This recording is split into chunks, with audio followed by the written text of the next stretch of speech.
All right, we're Cardinal live on the Gashouse gang. Oh, Cardinals, welcome to Cardinals baseball talk. False start. No, it's good. Here it's on good. the Gashouse gang. Yeah, dang it. Hi, everybody. Dang Look it. at this. Our producer's Hey, even hi, here Drew. shaking his head. He's the Hello referee. again. He's the referee throwing the flag. I thought we said earlier that, like we just jump in and go. So we all went at once. We're just excited. We're as disciplined as the Detroit Lions. Oh, man, I'm so sorry. It's all good, buddy. Let's talk baseball, man. We got so much to get to. We do. I just wanted to say this, that I wanted to thank Ollie Marmol for doing an interview with me early so that I could hustle back and be on the Gashouse gang. I'm home. I just got home from the warm-up. The only reason I'm sitting here is because of Ollie Marmol. He agreed to jump on and do an interview with me right before he went on stage.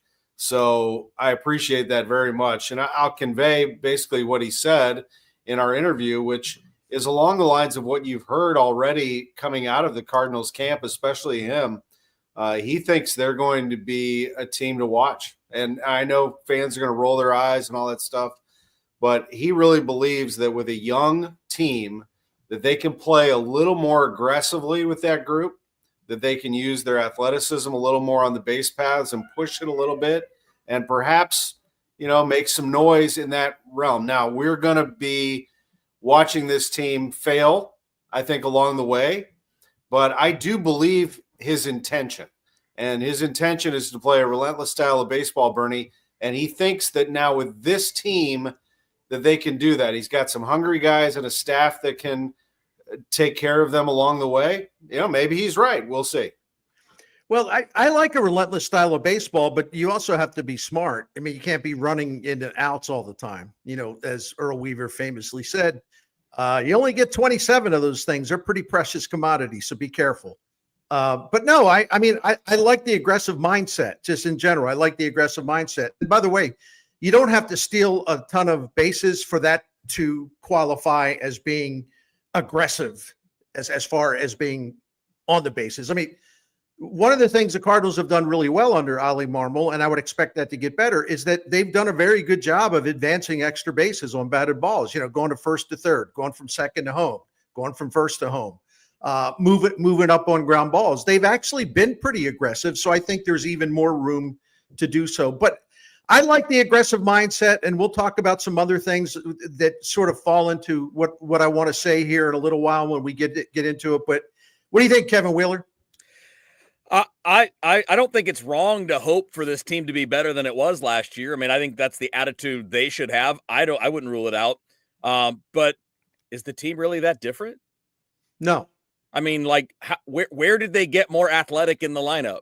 And where will they? Even if they trade Nolan Arenado, all we're doing is putting a catcher at first base and putting two catchers behind the plate that aren't going to change what we're talking about.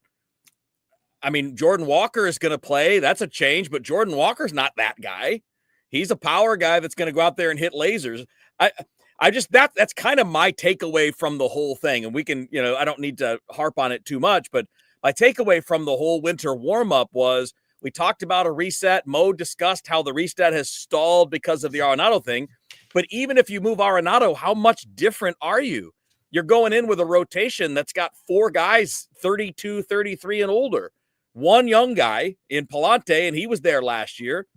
And I just don't see much of a difference, which is, again, fine. It's just kind of odd with the messaging of a reset. Well, Kevin Wheeler jumping the gun on all this stuff. When Tom Ackerman just wanted to get our thoughts on what Ollie Marmol had to say. That's where it takes me. Right? Hey, Wheeler, if you want me to go there, do you have 2 hours? Because I've been there. I've been looking stuff up about this all weekend about how little things will be changed in terms of personnel next year. Go ahead, Ackerman. You've lost control. You've lost control. No, I'll stay there. Look, Goldschmidt. I think you upgraded at first base offensively. Goldschmidt just doesn't have what he used to have. Now, he may come back and be a better player with the Yankees, and I would anticipate that. He's got a better lineup around him. But his constant strikeouts stalled the offense. Arenado's swing was slow and long and stalled the offense. And I don't anticipate Arenado being back. I'm still going to assume that he's being traded. If he's back, he's back, and I'm wrong. But I think that So they take an athlete like Mason Wynn, and Wynn said it right away. His goal is to steal more bases. That was his number one thing in the offseason. So that to me is the upgrade right there. If his mindset is, I need to steal more bags, a healthy Lars Nootbaar, while he's not Vince Coleman, is going to be an upgrade athletically on this team, a major upgrade over Alec Burleson in terms of athleticism, although Burleson's still going to be in the lineup as a DH for a lot of the time. I'm not sure who plays center field. I think they'll go with Ciani first. But if it's Victor Scott, I mean, you got a burner out there. I agree with you on Walker. I agree with you on the catcher position, but which catcher is ever a burner? And I think the team, it's all about mindset and playing a different style, not standing around and waiting for a home run. My question, though, is I'm not sure where the power does come from on this team, aside from Contreras. And you cross your fingers that Gorman and Walker can do it, but I don't anticipate them suddenly becoming, Mantle and Maris. I mean, it's going to be a climb, but the only thing you can do if you're Ollie Marmol, if you want to sell your fans on what you're doing, is to say, come out and see us. We're going to be fun to watch. Watch us go out there and play a certain style. I think that's what he's trying to do and what they're trying to do. Ciani was their best base stealer last season. He was really good. He was outstanding. The problem is, and I don't mean to always pick on him because I love his defensive work and I love the way he runs the bases, but he's just not a good hitter. And you got to get on base a lot to make a real impact on stealing bases. I don't know how much of a ceiling he has. He had one hot streak last year for about a month, maybe 5 weeks, but that it was also underlined for me in like big red marker. His batting average on balls in play was like 450 or something. Am I saying it's a fluke? Yeah, I am. Yeah, I don't want to, but I am. Yeah. Listen, let me dovetail on this and talk about just the optimism the players spoke of over the weekend. I know we'll get into some John Mozeliak stuff here in a minute, but because since we're talking about optimism and having an aggressive mindset, I really liked what I heard from the players. And before anybody out there says, well, what do you expect them to say? I would expect them to be a month before spring training fired up about the team. You would hope that they are. But some of the stuff that the way it was said and the way it was presented, it resonated with me in a couple of ways. Like, Sonny Gray's attitude about these young players and how he's still here to win. And he basically said, I kind of believe in what they're doing here. So to get a vote of confidence from a guy who proved it by staying in St. Louis when he could have in effect opted out or at least told Mo to trade him and waive his no trade clause. But you hear a Mason Wynn talk, and you hear him talk about this will be good for the ball club because, no one's really established. We're all still trying to prove ourselves, and there's going to be a lot of competition, and we have to earn it, and it's going to be a really hungry, driven team, and that appeals to me. And I also don't think it's BS. I think it's true. I think it will be a hungry team. I think it will be a hard charging type of team. But here's what I really wanted to say about that. So, of course, you're going to hear optimistic points of view this time of year. Does that mean like I'm so cynical or skeptical that I should just automatically trash the players for saying it? I think that would be just really stupid. I think that'd just be really disgusting.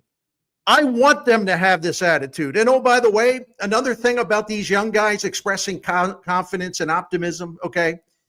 Can we all do a favor? Not you two. I'm talking about people out there. Can we all do a favor? Don't ridicule the players because you're ticked off at ownership and management. They don't have a damn thing to do with that, okay? Let them feel good about where they're going as a team. Let them be fired up. Let them be highly motivated. Let them have this we want to prove it attitude.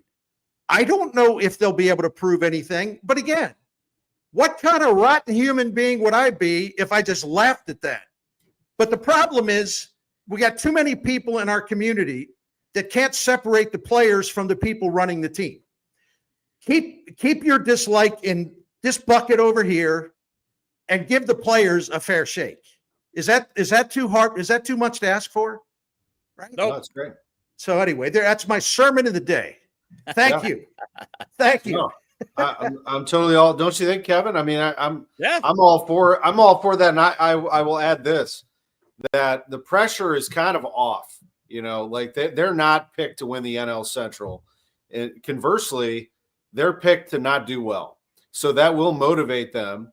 But the pressure is off, and they're kind of going to set this thing up like, guys, just go play the game that you grew up playing, and let's go have a little fun along the way. I'll tell you what I don't like is the winter warm-up robots. When they go out there and they're like, oh, well, just go. I want to pitch every fifth day and give us the best chance to win. Oh, I just want to take great at-bats. I just want to – I mean, I've been hearing it for years and years. Give me something. Give me some spice. Give me some attitude. Give me some personality. Right. The Cardinals have lacked it. And I think that Wilson Contreras, who I just visited with today, should be one of the leaders of this team in that respect. I think he is now in a position where he can step forward, and he's not the new guy anymore. He's actually a Cardinal and has been now for multiple seasons, can step in and say, guys, this is the way it's got to be. And I'm calling BS on anybody who says otherwise and hold people accountable. By the way, Contreras, I said, I just want to make sure I have this straight. You went to the Cardinals and said you want to be here. And he goes, well, I went to the Cardinals. I'm paraphrasing here. He said, I went to the Cardinals and I said, if there's nothing out there for me, then I want to be here. So he kind of put it in their court too. They weren't intending to trade him. There was no other team that he was going to go to. So he came back to them and said, I want to stay. I want to be part of this thing. And Gray, obviously the same way. It's a good sign. I'll tell you who it did pump up, to circle back to him, Marmol. Marmol is pumped about that because he thinks with Gray and Contreras, he thinks, at the moment he's going as if Arenado is going to stay, but I get the vibe that they're actively trying to move him. But Marmol thinks they've got a shot. So if your manager thinks you got a shot, just like Whitey Herzog in 1985 thought the 85 Cardinals had a shot if they would just listen to him, Marmol's got to take control. I mean, he's got to take control of this situation, and he's got to tell these young guys, follow my lead, follow my staff. We're going to put you in the right position to win the game. And then we'll go on to the next one. But he's got to do it. Yeah, he does. It's the Gashouse gang, and obviously Bernie Miklasz, Tom Ackerman, Kevin Wheeler with you. Matt Pauley, by the way, is on the Cardinals caravan today, so he's not here. He'll rejoin the Gashouse gang later on in the week. Let's talk about the stalled reset a little bit. Mo talked about it this weekend. I thought his comments were really interesting in that regard. Obviously, it's a combination of how the free agent marketplace is playing out and, Arenado's will, right? I mean, he's got a no-trade clause, so his will is a big part of this process. So there's that. But then he also kind of followed that with thoughts like he doesn't want to trade from the starting pitching to save money if that's the route they got to go. And he also mentioned potentially trading from the position player side if they want to save some money. And I'm not sure where that would happen because almost none of their position players make money outside of Contreras. But just your guys' reaction to where the reset is, what Mo had to say this week on any of those fronts. Well, he had a lot to say about Arenado, and we'll get into that. I hope we'll get into that too. So I'll keep that to the side. But here's, and I know I've kind of been carping on this, but for good reason. It isn't that I'm, just trying to, I don't do hot takes. I mean, I say, what I say is what I mean with all my heart. And most of it is carefully researched, right? But when we talk about a reset, and like this team's going to be different. I mean, well, first of all, from year to year, every team's different. It's just in terms of the magnitude of how much different. But I was doing some research yesterday because I was curious about that. All right, let's for example, all right, they don't want to trade any starting pitchers. So if that's the case, right now going into camp, their rotation would be Gray, Fetty, Miklasz, Matz, Palante, I assume. Although they seem to indicate that that Palante's got to earn a job or something, even though he had the best starting pitcher ERA in the rotation final since May 29th to the end of the season. So that doesn't exactly, if they keep it that way, that doesn't exactly leave a lot of vacancies for people that you would want to look at like McGreevy and Even Matthew Liberatore, if you're going to actually give him a shot to be a starting pitcher, I'm not saying that's a good move, but if you're going to give him a shot, if Quinn Matthews is really ready early in the season, what about if Hentz is a surprise? What about some of these other guys take off in AAA? I'm talking about starting pitchers. Okay, so that's number one. The bullpen, listen, you're going to have to replace Kittredge, but if you're going to keep Helsley, you got that ninth inning guy. You can build from that and sort of go backwards in building from that, so they can fill in there if they make a couple moves. But here's the thing: I saved the most telling point for last. Although I think the rotation's a pretty telling point about. I'm a little confused by this reset talk. If Arenado comes back, okay, they will have 11 of the 12 hitters back that had the most plate appearances last season. And with no Arenado, if he's traded, they will have 10 of the 12 guys back who had the most plate appearances last season.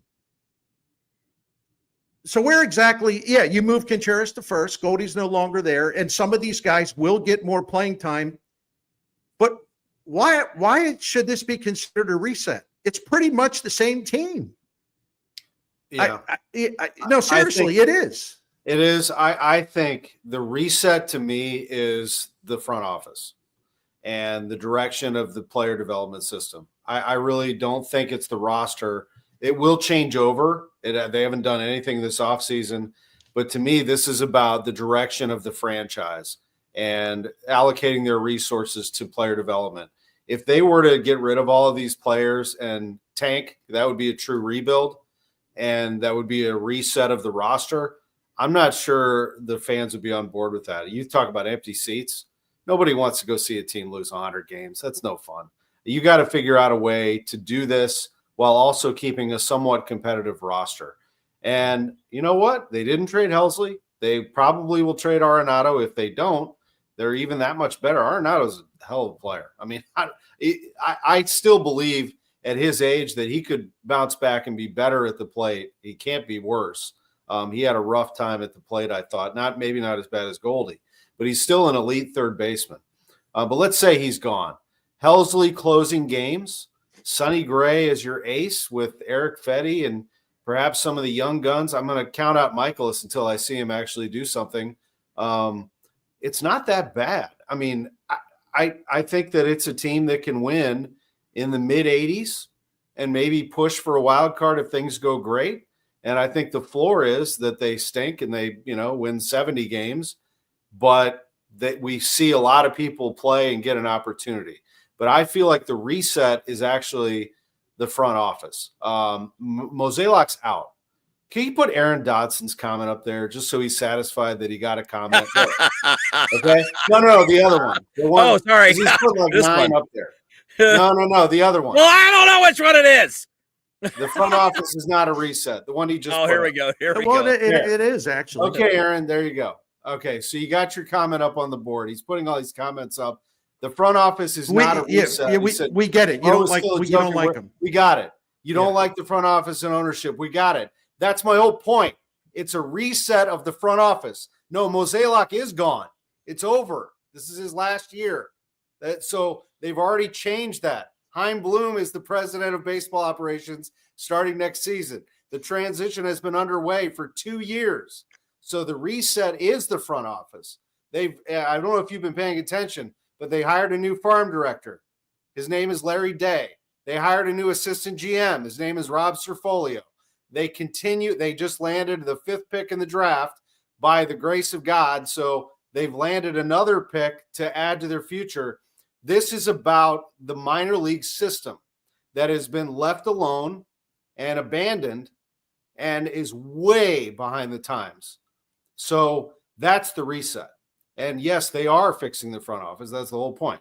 Now, I don't know exactly where this team is going to end up in the standings, but they damn well better be good in 2 years based on who they hired here. Chaim Bloom running the show. I believe that Bloom is one of the best at doing this. So that's the reset. Yeah, I mean, here's my problem, and I'm gonna side with the fans for a couple minutes, because one, they're also talking about saying the words, "We're going to give young players an opportunity." When? August 2026? When? You're still running Miles Miklasz out there. He's been awful for 2 years. Steven Matz has been hurt and or mediocre for 2 years, 3 years. Why play the same game over again and say out loud for fans to hear we're going to give young players opportunities and then line up right now like nothing's changing?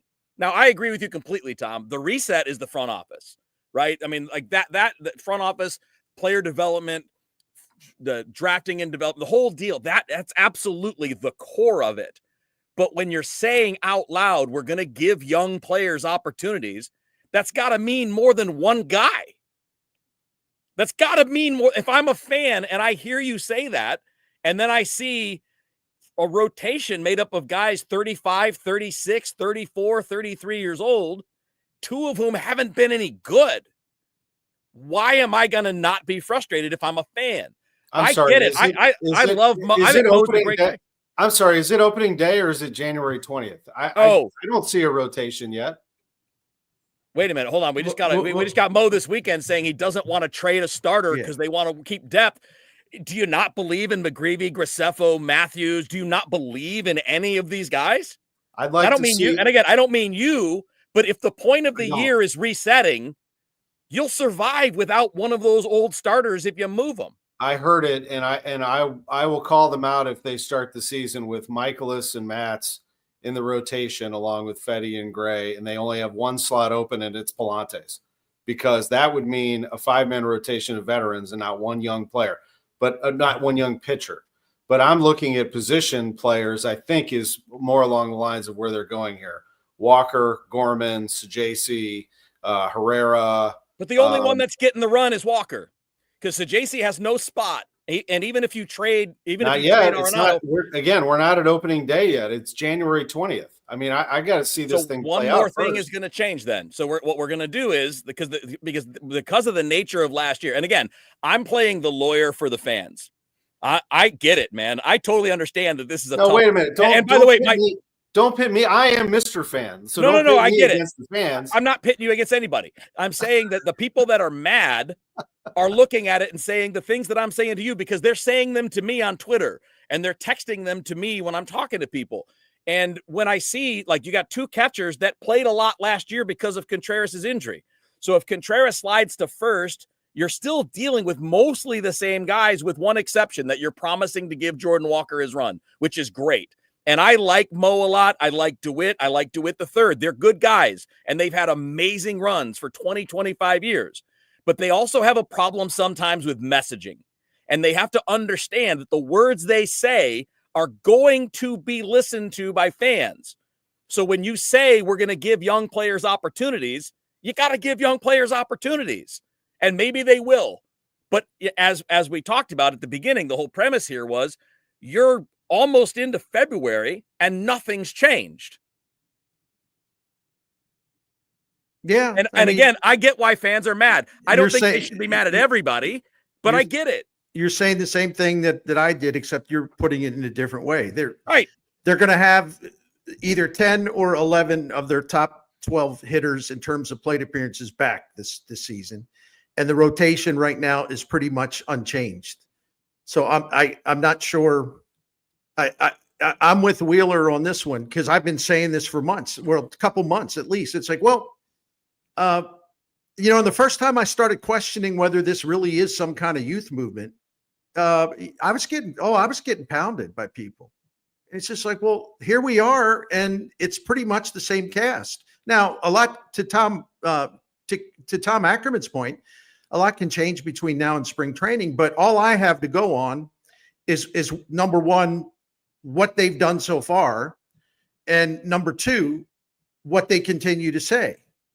And, one of the things with Mosaic, that was one of the amazing things to me over the weekend is that, he made it clear they want to stick with this pitching staff. And I can't really dismiss this anymore as like some kind of bargaining strategy. I don't know. So we'll see. I'm just trying to figure out where the young guys are going. And, one of the problems is, if I could be really blunt, one of the problems is they don't really have – Sajaci's different. He's ready for a shot at the major leagues. but they don't have anyone at AAA who you look at and you say, oh yeah, there's a difference maker. I don't know that they have many people to even if they wanted to maybe move some position players and open some, I hate the word, it's overused, clear some runway. They don't they could bring guys up, but I'm not talking about guys. I'm talking about impact bats, impact pitchers. If I could just give you an example of what I'm talking about. And one of the only reason I'm bringing this up is because it shows you that it actually personifies, or it absolutely shows us without any question why the Cardinals need to rehab, renovate, restructure their farm system. Because I was looking into 2013 Cardinals, the last one to win a National League pennant. They had, and before you laugh, because I know we got to hate everything. That's the new way. That's the new Cardinal fan way. Got to hate everything. Okay. They started a rookie shortstop, Pete Kozma. Oh, Kozma. He was second in the majors in defensive runs saved at shortstop. They had a lot of offense. They could play a glove guy at short. He did a great job. Matt Adams played a lot of first base, rookie, slugged over 500. Okay. In their starting rotation, they had two rookies, Michael Wacha and Shelby Miller. They had a second-year guy who was still only 25 in Joe Kelly. Their bullpen had massive, wicked relief pitchers, all of them rookies, Rosenthal, Segrist, Manus, Carlos Martinez, right? Tyler Lyons was their swing starter, and he did a good job. His ERA was under 3. And he was sort of like their 6th starter that year. They had rookies all over the place. You know why? Because they were good. And they were so good, you had to make room for them. The Cardinals, and this is actually to defend the Cardinals in a roundabout way, but I hope this will enlighten some fans. See, this is exactly why you have to do what you're doing this year. This is why you can no longer ignore the decline of this farm system. The last time they won a pennant, you had rookie pitchers all over the place, and they were all really good. They weren't just guys. And you had role players. Like, you wouldn't build a team around Pete Kozma, but you have all this great offense, and you're like, well, yeah, this kid can play good defense. We don't care about his offense. And then they had a guy like Matt Adams who was emerging as a power bat. And they're like, well, yeah, we're going to make sure we give him plenty of at-bats, which they did. So I swear, guys, and I'm sorry to go on and on about this. I apologize. But I still get challenged all the time.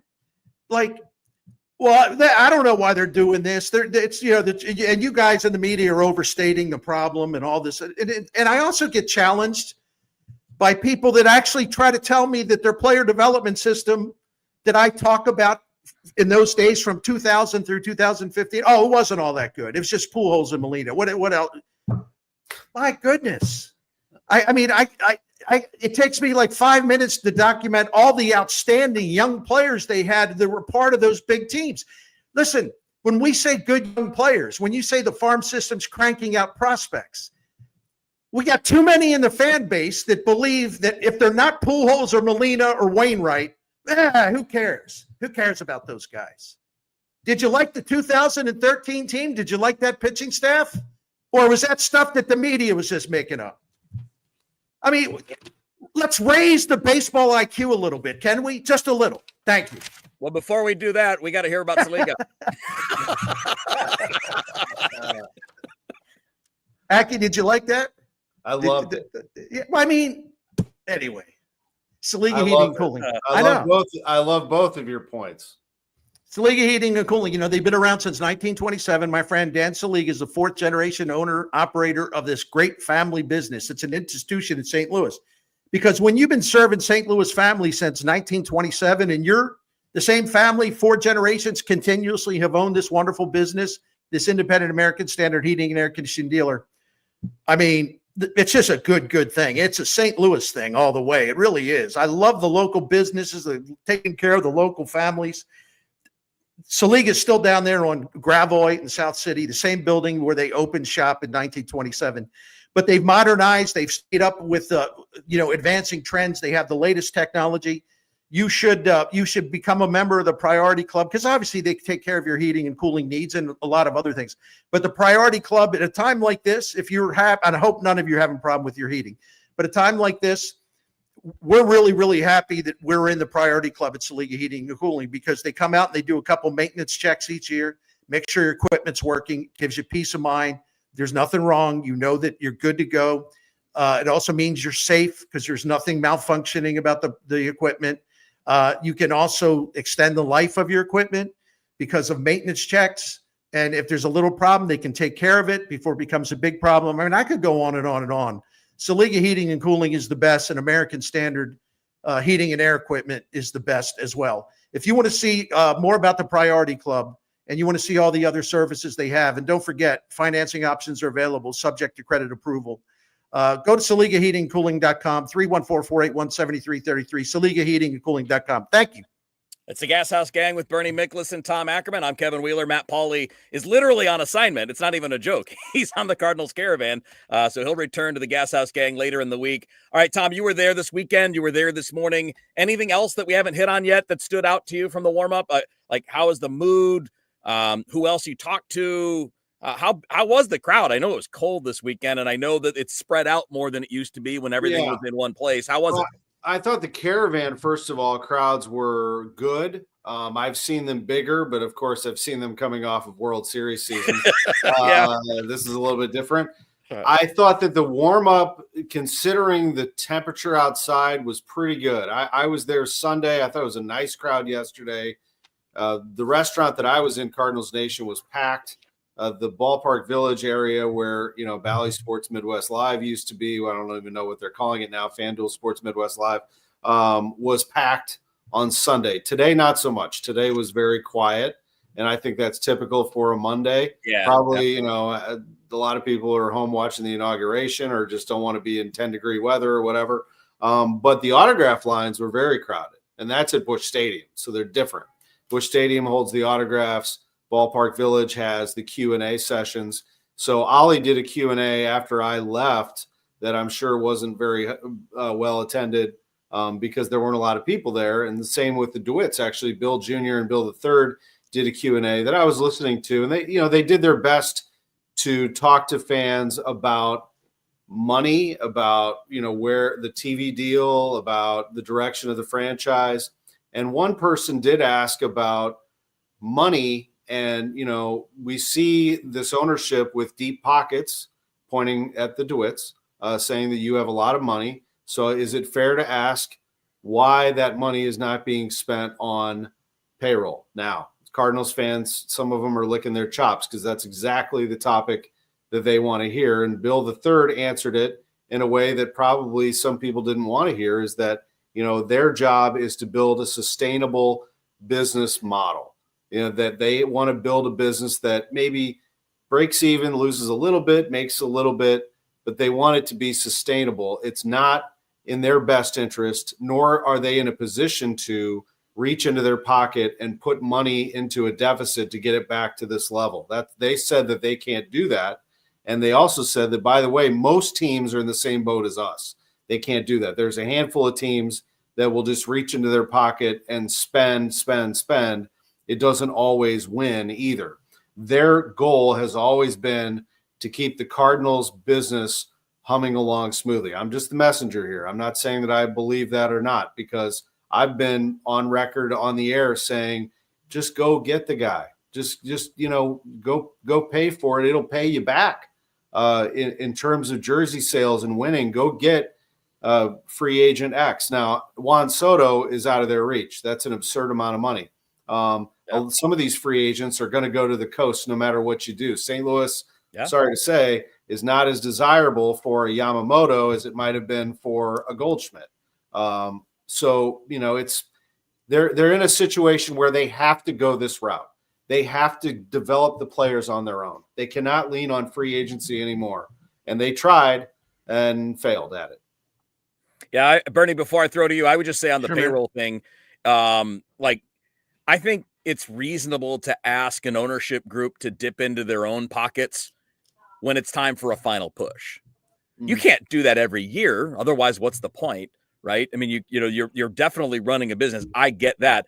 And we're not at that point now where that should be the ask. That should be the ask when you're this close and you're a 95-win team and you're missing something, a starter, a hitter, whatever. Then that's when I, as a fan, would say, hey, we do you a solid for the last 5-10 years. Do us a solid this time because you got a chance. I don't think that's something that a reasonable person would say. You got to do this every year and tip into your own money. So I think that was an interesting exchange. No, and I don't blame people for asking it.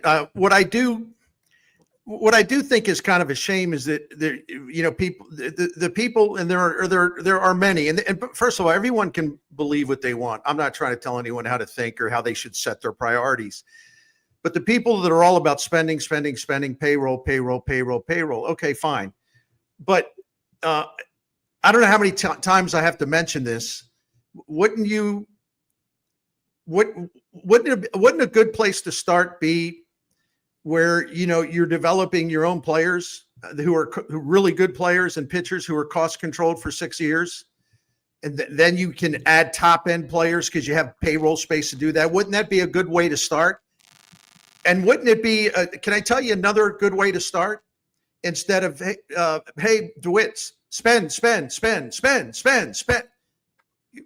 How about being a better ball club than a team that since 2017, you've outspent by $450 million, the Milwaukee Brewers? What do you think, like, before we bang the gavel and raise the cudgel and start screaming about spending, can we stop and take a look at why the Milwaukee Brewers have outperformed the Cardinals, even though the Cardinals have outspent them by $450 million since 2017? And there are other examples of that. Does that register with anyone? I'll say this again because I said it a million times this offseason. And I'm not trying to kick Mo on the way out, but he's leaving. And here's the thing. I don't want them to spend money right now. I want the Heim Bloom regime to make those decisions because I think the payroll efficiency will be a lot better, and you'll have young talent right behind that on the way. This is not the time to spend. Kevin Wheeler's absolutely right. The problem I have with the Cardinals is that there have been times in the past where they've been a really good team, and they don't think big at the trade deadline or before they go into a season where they really maybe, I use the word uncomfortable. It makes them uncomfortable. Sometimes you need to be uncomfortable about what you're spending when you're this close to maybe having a pennant winner again. Maybe those one or two guys can get you over the top and it takes you out of your comfort zone. That's the time to make the move. It has nothing to do with this year or next year. Good call. Good call. I don't get it. It's the Gashouse gang. Tom Ackerman, Bernie Miklasz, Kevin Wheeler with you here. We're going to have a challenge here. So first we're going to hear about Saliga. Then we're going to do as quick a hit as each of us can do, which is a challenge for us. We're a group of talkers.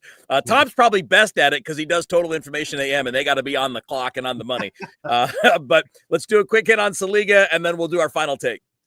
Saliga Heating and Cooling, it's been around since 1927. Like I said, we've been clients for 16 years. So I feel I'm on really good ground as far as my own personal integrity talking to you about Saliga Heating and Cooling because they've helped us out so many times, any number of ways. This independent American Standard heating and air conditioning dealer. They do residential work, commercial work. I'm going to tell you once again, as I did earlier in the Gashouse gang today, go to SaligaHeatingandCooling.com and check out that Priority Club maintenance program. It is outstanding to have, and you'll be thankful that you have it once you actually have it and you see how it pays off for you. Also, they have that American Standard heating and equipment. It's the gold standard, but they do all makes and models. They do anything you could think of and even more. So the best thing to do, and don't forget, of course, financing options are available subject to credit approval, but just go to SaligaHeatingandCooling.com and you can find out everything there is that you want to know at Saliga Heating. Okay, the hard part. 30 seconds each to wrap the show. And I'm going to do my 30 on this quick. We had a comment here, and I'm going to lean over it so I can see it. It says, why are we cutting payroll the first year that fans aren't showing up? They care more about money than doing the right thing. All right, first of all, Dan, they're cutting payroll because of the TV money lost.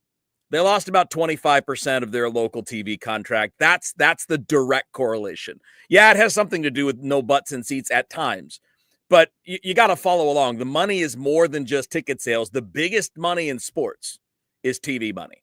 So that's why now, if you're wondering, if you're thinking about the timing, that's my final take. Bernie, go ahead. Oh, Bernie, we lost your mic. Bernie got so mad he muted himself. You're good. Yeah, let's see. Right, while he's you gotta look on your. There's a little icon by your face. There we go. There we go. They're redirecting the money into the farm system in John Mosaic, which something that they kind of need to do because they don't develop great players anymore. They're about $25 million is going into that this year, but this is not the year to worry about we've got to stay around 10th or 11th in the payroll. We've got to raise it up a little bit. I'm absolutely perplexed that there is a almost complete lack of understanding of where they are as a baseball operation right now. And you have new leadership taking over next year. So why do you care if they cut spending a little bit? I mean, it's not going to make them any worse or any better. And by the way, they're kind of in the middle. And if they don't trade Arenado, they're probably not going to cut any more payroll. I mean, that's the move. The move is to trade Arenado and to do it. Maybe do it in season. Yeah. And they're trying to do it. And if they don't, they're just going to go. And, if Miklasz doesn't do the job, he's gone and you give it to a young guy. If Matz doesn't do the job, he's out of the rotation. You give it to a young guy. That's what I'm saying. I'm saying this season is going to be about seeing what you have. But to Bernie's point and Kevin, we all talked about this. It's not like they have this roster of prospects waiting for them in the minor leagues to go. They have to go develop these guys. So the reset is you're going to try to be competitive now, but it's really coming. JJ Weatherholt's kind of the poster boy for it. And you create pathways for the next batch of superstars. Quinn Matthews would fall in there, Jimmy Crooks, to be able to go be great in the coming years. All right, boys, that's a lot, man. And in fact, there's going to be a lot more that we're going to carry over tomorrow, Wednesday, Thursday, I think, from what we heard over the weekend of the winter warm-up. And hopefully there'll be some action that happens that gets us going as well. That's going to wrap it up for the Gashouse gang. Boys, great job. Good talk.